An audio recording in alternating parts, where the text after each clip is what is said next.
नमस्कार दोस्तों, मेरा नाम अभिषेक है। आप देख रहे हैं आपका अपना चैनल प्रो सेटलमेंट टीवी। अगर अभी तक आपने चैनल को सब्सक्राइब नहीं किया तो नीचे आपको सब्सक्राइब बटन दिखाई दे रहा होगा, उसको प्रेस कर लीजिएगा। उसके बगल में एक बेल आइकन भी होता है, उसको प्रेस कीजिएगा, जिससे कि मैं कोई भी वीडियो डालूं सबसे पहले नोटिफिकेशन आपके पास पहुंच जाए। दोस्तों, आज की जो वीडियो है 7 days tenure fraud loan apps के संबंध में। तो मैं आज आपको ऐसी लोन एप्लीकेशन के संबंध में बहुत ज़्यादा ज़रूरी बात बताने वाला हूं जो कि 7 दिन का लोन प्रोवाइड कराती हैं, जिनका लोन जो है वो 7 डेज़ का होता है ज़्यादातर केसेस में। दोस्तों, ये जितनी भी लोन एप्लीकेशन होती हैं ये सभी होती हैं फ्रॉड, फर्जी।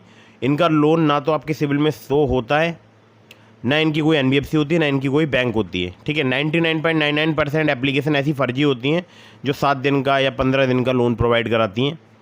और जब आप इनसे loan agreement letter, sanction letter वगैरह की डिमांड करते हो तो ये या तो फर्जी loan agreement letter, sanction letter provide कराती हैं या प्रोवाइड ही नहीं कराती हैं। ठीक है, तो ये सभी फ्रॉड लोन एप्लीकेशन की कैटेगरी में आती हैं। तो आज का जो मेरा टॉपिक है वीडियो बनाने का वो ये है कि फ़र्जी लोन ऐप से लोन लेने के बाद अगर आपने मोबाइल नंबर स्विच ऑफ या मोबाइल स्विच ऑफ यानी बंद कर दिया मोबाइल फ़ोन, तो क्या होगा। क्या आपको फ़र्जी लोन ऐप धमकियां दे रहे हैं? तो इसी के टॉपिक पर आज बात करेंगे। दोस्तों, सबसे पहले आपको बता दूं, जितनी भी फ्रॉड लोन एप्लीकेशन हैं इनका रिकवरी करने का प्रोसेस बहुत ही सिंपल होता है। ये आपकी कॉन्टैक्ट लिस्ट को अपने पास सेव कर लेते हैं और उसके बाद आपको हैरेसमेंट करते हैं, ब्लैकमेल करते हैं। और मैं बहुत सारी वीडियोज़ में बता भी चुका हूँ। तो अगर आपको किसी भी प्रकार से ब्लैकमेल किया जा रहा है, हैरेसमेंट किया जा रहा है, आपको पता नहीं था कि लोन एप्लीकेशन फ्रॉड है, फर्जी है, तो आपको बिल्कुल डरना घबराना नहीं है। अगर ये धमकी देते हैं कि हम आपके गंदे फ़ोटो वीडियो आपकी कॉन्टैक्ट लिस्ट में वायरल कर देंगे, तब भी आपको इनसे डरना घबराना नहीं है। ठीक है।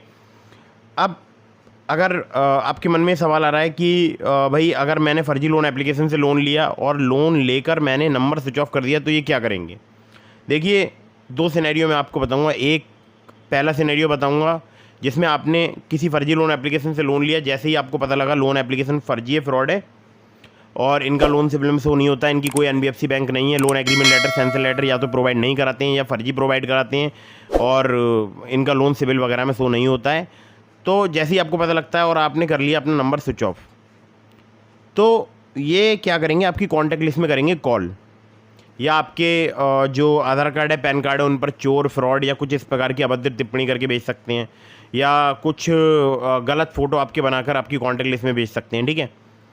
तो जैसे ही ये कॉन्टैक्ट लिस्ट में आपके भेजेंगे, आप आपकी कॉन्टैक्ट लिस्ट वाले लोगों को पता लगेगा, भाई वो आपसे कॉन्टैक्ट करने की कोशिश करेंगे। हो सकता है आपके किसी रिलेटिव के पास कॉल करें, आपके किसी दोस्त के पास कॉल करें। तो पहला सिनेरियो तो ये है कि आपने डायरेक्ट नंबर स्विच ऑफ कर दिया, तो ये जो मैंने आपको बताया ये आपके साथ हो सकता है। फिर आपके पास आपके रिलेटिव्स के कॉल आएंगे, भाई ये उनको भी परेशान करेंगे, उनको बोलेंगे भाई आपको इन्होंने गारंटर बना रखा है, ऐसी फर्जी बोलते हैं, और आप जो है इनका रीपेमेंट कर दो, इन्होंने लोन ले लिया है। और हो सकता है कोई गंदा फ़ोटो वीडियो वगैरह भी वायरल कर दें या भेजें, सेंड करें। ठीक है, ज़रूरी नहीं है कि ऐसा होगा, बट मैं एक आपको सिचुएशन बता रहा हूँ। तो अगर इन्होंने ऐसा किया, ठीक है, तब भी आप इनको पेमेंट तो करोगे नहीं, क्योंकि एक बार आपकी बदनामी हो गई तो फिर आप इनको बिल्कुल भी पेमेंट नहीं करने वाले हो। एक बार आपकी छवि खराब हो गई तो आप इनको बिल्कुल भी पेमेंट नहीं करने वाले हो। तो एक तो तरीका हो गया ये कि इनको रीपेमेंट तो कभी करना भी मत, क्योंकि अगर आपने कर दिया रीपेमेंट तो ये दोबारा से फिर आपके बैंक अकाउंट में एक अमाउंट ट्रांसफर करेंगे, फिर से आपसे दुगने रीपेमेंट की डिमांड करेंगे, जैसा कि हमेशा करते हैं। 5,000 का आप लोन लोगे तो मुश्किल से 2-2,500 रुपये आपके बैंक अकाउंट में आएंगे, 3,000 रुपये आएंगे। बाकी प्रोसेसिंग फ़ी, फाइल चार्ज, पता नहीं किस किस चार्जेस के नाम पर ये डिडक्ट कर लेते हैं। ठीक है। तो और जब रीपेमेंट लेते हैं 7 दिन बाद, तब वो 5,000 के ऊपर भी आपसे ब्याज लगाकर रीपेमेंट की डिमांड करेंगे। ठीक है।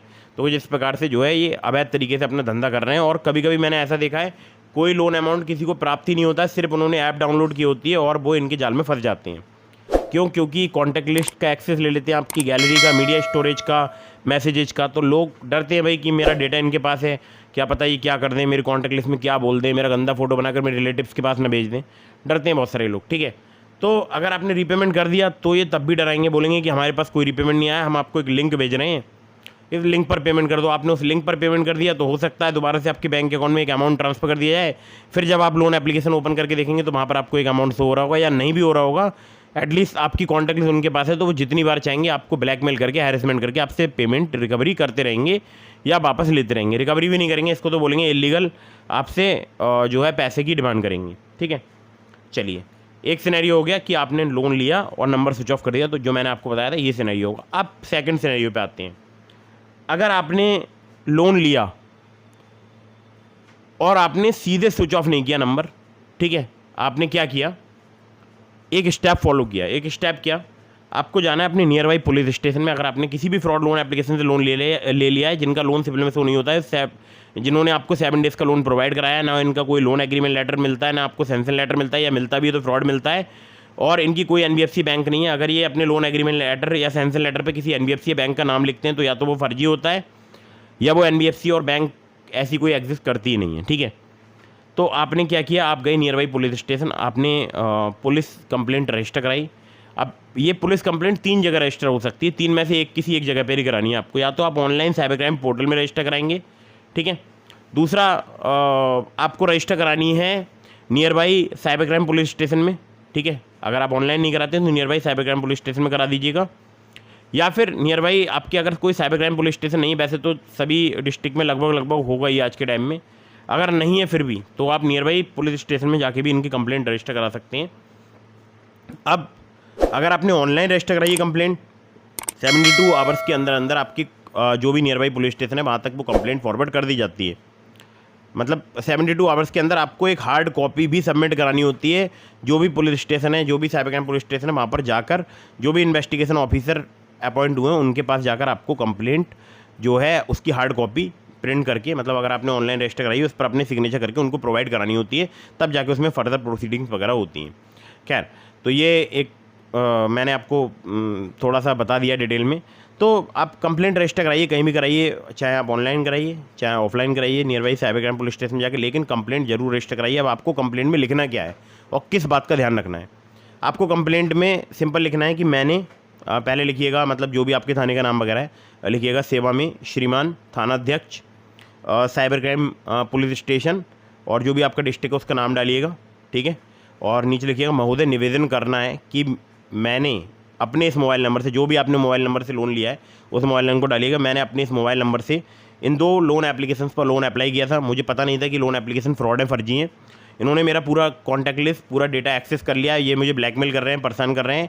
मुझे डर है कि ये लोग मेरे आधार कार्ड पैन कार्ड का भी मिसयूज कर सकते हैं किसी भी गलत जगह, ठीक है। तो कृपया करके मुझे जो है इनसे बचाव प्रदान किया जाए, या इनके खिलाफ़ मेरी ये शिकायत जो है दर्ज की जाए। और मुझे काफ़ी ज़्यादा हैरेसमेंट किया जा रहा है, जो कि आईटी एक्ट का भी उल्लंघन है। तो इस प्रकार से आपको एक कंप्लेंट ड्राफ्ट कर लेनी, जो भी आपके साथ में हो रहा है उस कंप्लेंट में आपको हुबहू लिखवा देना है। अब आपको एक बात ध्यान रखनी है, जब आप लास्ट में जो कंप्लेंट में आप जहाँ पर सिग्नेचर करते हैं, जैसे आपने नाम लिखा, फिर उसके बाद आपने हो सकता है मोबाइल नंबर लिखते हो, ठीक है। नाम के ऊपर आप सिग्नेचर करते हैं, सिग्नेचर कीजिएगा, नाम लिखिएगा, उसके बाद अपने एड्रेस लिखिएगा, और जो भी आप मोबाइल नंबर दें वो वहाँ पर कोई डिफरेंट दीजिएगा। मतलब मैटर में आपने जिस नंबर से लोन लिया वही जेन्युइन लिखवाना है, लेकिन जब लास्ट में जहाँ पर आप सिग्नेचर करते हैं वहाँ पर कोई दूसरा मोबाइल नंबर प्रोवाइड कराइएगा, जिससे पुलिस आपसे कांटेक्ट कर पाए, जो कि आपके आसपास रहता हो, आपके भाई का हो, या आपके पास ही कोई दूसरा नंबर हो जो कि फर्जी लोन एप्लीकेशन वालों के पास ना हो, ठीक है। वो नंबर प्रोवाइड कराइएगा। और कंप्लेंट रजिस्टर कराने के बाद आपको उस कंप्लेंट की फ़ोटो लेनी है और अपने जितने भी कॉन्टैक्ट में लोग हैं व्हाट्सएप पर, उन सबके पास पहले सेंड करनी है। ये बता रहा हूँ मैं आपको, मोबाइल नंबर स्विच ऑफ करने और व्हाट्सएप बंद करने से पहले की प्रक्रिया, ठीक है। तो सबके पास वो फोटो सेंड करनी है। अगर आप नहीं बताना चाहते हैं आपने लोन लिया तो उतने पार्ट को आप ब्लर कर सकते हैं। बहुत सारी एप्लीकेशन आती हैं फ़ोटो ब्लर की, तो लोन ऐप ब्लर कर दीजिएगा जहाँ पर लिखा हुआ है। और आपको उन सभी को बता देना है, मेरे साथ एक साइबर फ्रॉड हो गया है। अगर आपको मुझसे संबंधित कोई कॉल या मैसेज आता है उसे ब्लॉक कीजिएगा, इग्नोर कीजिएगा। सिंपल आपको इतना करना है। उसके बाद आपको करना है अपना नंबर स्विच ऑफ, व्हाट्सअप बंद। और आपको एक बात ध्यान रखनी है, ये भी आपको मैसेज दे देना है कि अगर कोई बोलता है आपको मेरे से संबंधित कोई भी जानकारी लेना चाहता है तो आपको बिल्कुल नहीं बतानी है, आपको मना कर देना है कि आप मुझे नहीं जानते हैं, ठीक है। इतना बोल के आपको सभी पर मतलब ये मैसेज सेंड कर देना है व्हाट्सअप के थ्रू, और वो कंप्लेंट की फ़ोटो भी सेंड कर देना है और बोल दीजिएगा साइबर फ्रॉड हुआ है, इसकी मैंने पुलिस कंप्लेंट भी रजिस्टर करा दी है, ठीक है। सबके पास मैसेज सेंड करो, टेंशन फ्री रहो, व्हाट्सएप स्टेटस पर लगाओ यही इसकी जो फ़ोटो है कंप्लेंट का, और हो सके तो अपनी डीपी पर भी लगाओ, डीपी पर लिख भी दो मेरे साथ एक साइबर फ्रॉड हो गया है। इस कारण मुझसे संबंधित कोई कॉल, मैसेज, वीडियो या आपके पास किसी भी प्रकार का संबंधित कोई भी कॉल आता है तो आप उन्हें मना कर दीजिएगा, आप मुझे नहीं जानते हैं, और ब्लॉक कीजिएगा उस नंबर को जिस नंबर से भी आपके मैसेज आया है। इस प्रकार से आपको डीपी पर लिखना है। उसके बाद अपना नंबर स्विच ऑफ करना है, व्हाट्सअप बंद करना है 1 से 1.5 महीने के लिए। हाँ, आपके फ़ोन में कोई भी फर्जी लोन एप्लीकेशन ना हो, ध्यान रखिएगा। जब आप कोई नया नंबर यूज़ करें तो कोई फर्जी लोन एप्लीकेशन ना हो, और जो नंबर आपने बंद कर दिया है अगर आपका वो नंबर किसी ऐसी जगह पर लगा जहाँ से OTP वगैरह आती है तो बीच बीच में आप उस सिम को इंसर्ट करके OTP ले सकते हैं। और उसके बाद आप उसको पुनः बंद कर दीजिएगा, लेकिन रिचार्ज वगैरह कराते रहिएगा, कॉल्स वगैरह करते रहिएगा, जिससे आपका नंबर लैप्स ना हो। 1 से 1.5 महीने बंद रखिएगा और आप यकीन मानिएगा इतना ही करने से आपको बहुत ज़्यादा राहत महसूस होगी। कोई इनका रीपेमेंट नहीं करना है आपको। 7 डेज़ वाली फर्जी लोन एप्लीकेशन का, जो कि NBFC या बैंक रजिस्टर्ड एप्लीकेशन नहीं होती है, ना इनका लोन सिविल में शो होता है, तो ना तो ये आपके ऊपर लीगल एक्शन ले सकती है, ना आपका सिविल खराब कर सकती हैं। तो आपको बिल्कुल भी इनका रीपेमेंट वगैरह नहीं करना है, ठीक है। तो यही था आज की इस वीडियो में, और ये जानकारी आपको पसंद आई हो तो इसको वीडियो कर दीजिएगा लाइक। मैंने आपको बहुत सारी NBFC या बैंक रजिस्टर्ड लोन एप्लीकेशंस के लिंक डिस्क्रिप्शन में दे दिए हैं, ठीक है। तो अगर आपको लोन वगैरह अप्लाई करना है तो आप वहाँ से कर सकते हैं, ठीक है। ध्यान रखिएगा, डिस्क्रिप्शन में जो भी लिंक है जेन्यून ट्रस्टेड NBFC या बैंक रजिस्टर्ड लोन एप्लीकेशंस के ही है, ठीक है। और वहाँ से अगर आप लोन अप्लाई कर रहे हैं तो अच्छे से terms and condition, loan agreement letter, sanction letter जरूर ध्यान से पढ़िएगा, और उन सभी लोन एप्लीकेशंस का लोन समय पर चुकाइएगा, ठीक है। ध्यान रखिएगा वो सभी जेन्यून है, जितने लिंक मैंने आपको डिस्क्रिप्शन में दिए हैं। टेलीग्राम चैनल भी ज्वाइन कर लीजिएगा, मैंने आपको डिस्क्रिप्शन में लिंक दिया है। अगर आपने अभी तक ज्वाइन नहीं किया हमारा टेलीग्राम चैनल तो उसको ज्वाइन कर लीजिएगा।